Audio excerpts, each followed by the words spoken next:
Dao Xiao Hao. Welcome to the show, and welcome to Glow So Bright. As China's global influence grows, we need to look more into the global soft power and its relevance out west. Admittedly, our position of cultural soft power is rather subpar. For crying out loud, we have Coca-Cola in the military dining facilities. Similarly, we need to go and examine and evaluate the peasant revolution over in the West, with these groups claiming to be socialist as a way to advance the influence of the party. While within China, we have the glorious Communist Party of China, the vanguard of the Chinese people, with it, of course, being the leading model on socialist ideals, which strive the people to be smart, athletic, loyal, and to achieve social harmony within the world, with China being a center for the common good. Fortunately, through my benefactors, I was humbly invited to the Focus Trip livestream this week to have dialogue with two members of the Socialist Rifle Association. At that time, I did not know what to expect, so I went and started to do some review and research on the works of Marx just to see what sort of dialogue I can get, and to observe what their own view and what socialism is. They wanted to be on the stream for a few weeks as time of recording, and were given a few days in advance and notice before the live stream starts. This should give them adequate time to prepare and state their own position and worldview.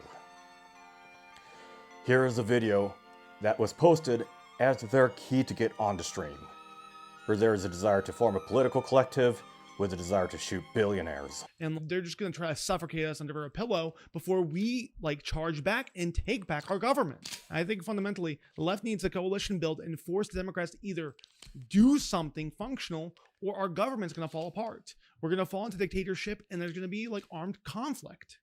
I think that there's assassinations because people are upset with political leaders. And you know what? I totally agree with them. Sometimes I feel like I want to kill a billionaire as well.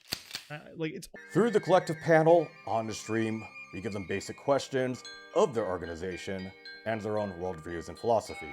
We keep the questions to them pretty straightforward and not be aggressive, or at least try and not be aggressive. Let's take a look at the highlights of the stream. With one person, an incoming member, or in transition with about 5 months of experience and the process of becoming an SRA member, and another person who would not show his identity, a full-fledged member of the SRA who's been in the organization for about a year. One of the SRA members would make a claim that the Second Amendment is for everybody. Later on, he would claim that people who had not passed an ATF 4473 background check should not be armed, and was keeping the mentally ill from causing harm to society. This would imply that the people who use a federally prohibited substance, such as marijuana for example, to not be armed. Same with the people who are mentally defective as determined by the court.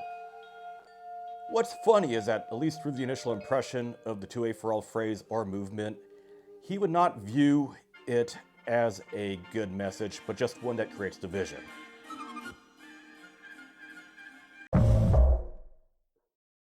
Yeah, I actually learned about it through that video you guys watched, which is why I commented on it in the first place. I watched that and I was like, fuck yeah, this is something I can get behind. The Second Amendment's for everybody, whether we like it or not. I support it. So I did that and I just Googled Socialist Rifle Association and joined the national org and then reached out to a local organization. Like I said, I think the Second Amendment's for everybody, right? Mm-hmm. And we wouldn't be making fun of any other new shooter. It was just the fact that they were trans and they were a new shooter and they looked. Well, that's not entirely true for this channel. I'm an equal opportunity offender because we did make fun of a vet guy who's ostensibly conservative who was shooting and doing drills and looking like a goofball. We did a whole saga on that gentleman. So, so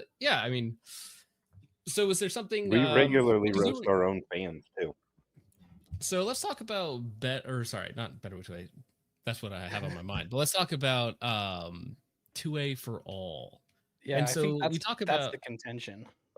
Yeah, the way I understand it is that for the most part, having 2A for All be associated with some sort of message and having a figure right behind it would be as far back as in the early 2010s with In Range TV, specifically Carl Crosada, as well as his co-host Russell Fagan, in which they would post stuff. Earlier in the past, there have been a few utterings here and there through Google Analytics trends. I was not able to find anything past before 2021, and then going forward, Carl would end up becoming the figurehead behind this sort of movement or this sort of phrase. Really? So it's a new thing? As far as I'm aware, since 2022, or ish. You're talking about the SRA just in general? No. The phrase 2A for all. There are a few variants of it, like 2A, the number 4 all, or 2A FOR all, or various variations. Fair. I didn't actually know it was like a movement. It's just something that I actually believe, like it's in the Constitution, and the Constitution applies to everybody. I think there's some people who don't need to be having a firearm, mentally ill people, felons. Well, so probably people who are excluded from a 4473 generally, is that what you say? Yeah. I don't like the 4473. I think it's being kind of treated as annoying. guilty until proven innocent, which I have philosophical issues with, but that's neither here nor there. What's even worse is that if you have like the state specific background checks, like in Maryland or Virginia, and I think unless they got rid of it, over in Texas when I tended to buy a gun there when I was like a resident there, that was very annoying. Yeah, you were a resident, or you're like a civilian. Okay, I hear resident, and I think career resident. My bad. Like someone who's a resident, someone who resides and paid taxes in the state of California or in Texas or Maryland or insert any state, Puerto Rico, that sort of definition of a resident. Yeah. But with 2A for all, it led to a very surface level statement, but with Carl basically being a figurehead of it and his antagonistic reactions towards several other individuals, or his own like associations with other individuals who would be very deranged and violent, would just insult people right away, call them Nazis and fascists, and want to do violence against them if they have a chance. And it just creates a substance behind that sort of phrase or movement to be incredibly off-putting and unpalatable. Yeah, I agree. What was the last name on that? Casarda, K-A-S-A-R-D-A. Enrange TV is their social media handle. Yeah, I'd like to look into that later, because I think that's a big problem in politics now, is that it's been so divided, so it's split in a way that it falls into name calling, and like with social media and just the regular media too, playing into that shit, and they need headlines out there to get clicks, get more views, and get money through that way. So they're going for the most strongly worded headline out there, and I just think it's bad for our country. They would claim that the Socialist Rifle Association is not a political organization. Yet this is incredibly contrary to the official statements as done by the SRA as well as other regional chapters. And when this more senior member was asked if an American conservative person can be in the organization, he then bailed from the question. So we couldn't get anything out of it. So can I jump in real quick? The SRA is actually a nonprofit, and they are not allowed to be related to any politics. Like, you can't wear any of their gear or merch whenever you go to a protest. You can't be representing them. So there's actually like a pretty big split. Yeah, in terms of the leadership, right? Because like I could wear an SRA shirt to a protest if I wanted to, but in terms of like the actual organization being a part of it, that's not allowed, right? That's correct. Yeah. Doesn't that only apply to like? I think we try to stray away from like even like displaying our stuff in that, because like anybody that's like a good member shouldn't do that, because one thing is like we do a lot of like mutual aid in like our communities, so it's like we don't want to jeopardize our nonprofit status by having like official like ties to like protests, right? Like sure. That's a rather fair thing. Yeah. I mean, the right to free speech is something I believe in as well, right? That's the reason why it's the First Amendment, not the Second Amendment, right? So I guess let's say a generic conservative person, they're allowed in, right? They're just a normal generic conservative person. What's too far right and what's too far left? Set some boundaries. I would say it depend on like what type of like conservative, because like a lot of like conservative people have like certain like social believings that I don't know would mesh very well with like our type of organization. Even a generic conservative is too far right. I would say, well, not like I guess inherently. Like we're talking about like in social aspects, not like in economic things, because we don't really like we have people that are like economically like centrist or right leaning, but I guess for like social like aspects, we don't want like behaviors that are like sort of like, well, I don't like anti like fuck. I keep fucking saying like I'm. Oh, you're good, buddy. You are getting I'm roasted. really fucking nervous right now. Yeah. I'm No, sorry. killing me. You're fine. You're fine. We're just having a conversation. I've never done a live stream before. Now, So this is, if the chat is bothering you, like just hide it or put it away so that you don't see it. I think if you click on it, it goes away if you're in the StreamYard's dashboard. Because I'm not even like nervous about that. It's just like the live stream aspect. I've just never been on a live stream before, so it's like a novel feeling. We appreciate both of you guys coming on and giving us your time. So yeah, just take a deep breath, relax. You don't have to. It's not that bad. I've been under more stress than this. It's just like I also didn't eat before this. So I was like I'm like dire straits. You're not you when you're hungry. You really are not. No. I should have a Snickers sponsorship like right there. You should. I'll make sure and roll that in. Yeah. The whole chat is just like yeah, it's I just hear like a violin. Which is a really great time to remind you all to hit the like button. Like yes. Get it. Okay, I'm gonna go and grab like some tea. I'll be right back in like a few minutes. Is that okay with you guys? Yeah, no problem. No problem. No Thank problem. Stu. And further questions would just lead to evasive answers. There is a refusal of acknowledgement between the weight of the leadership within the SRA chapters as well as their media representatives. These two would be incredibly circular, contradictory, and they cannot form the complete sentence. And they cannot make a statement Jeez.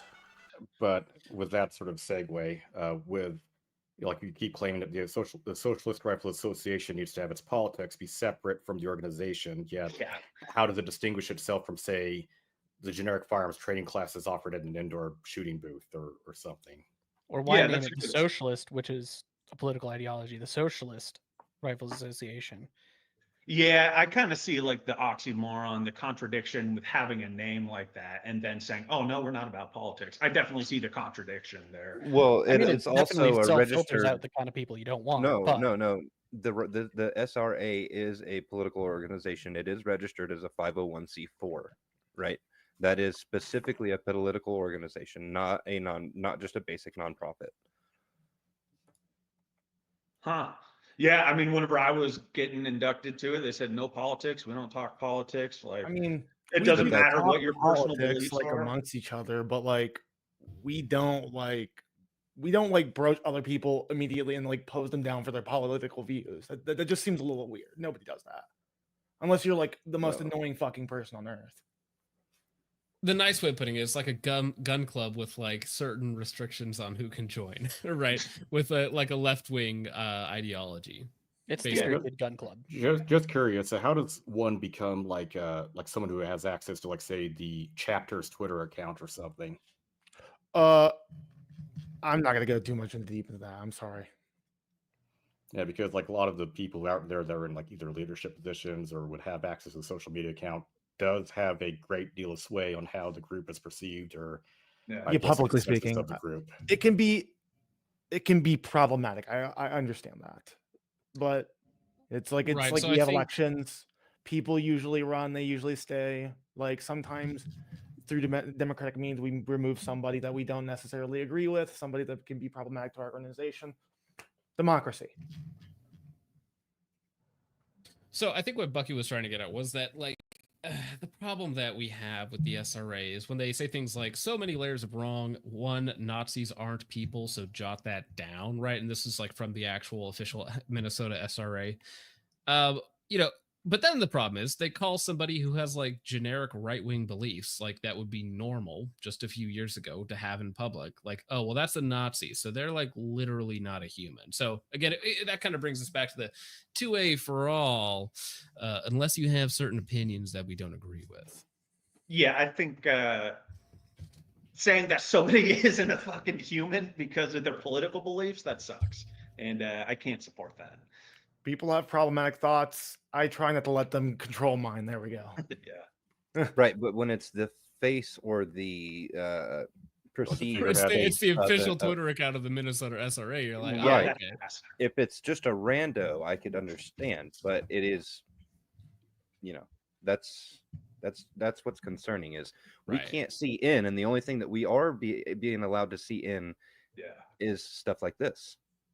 早上好，中国！现在我有冰淇淋，我很喜欢冰淇淋。对。 I mean, I think it's more of like another gun club. All right. So it's mostly like,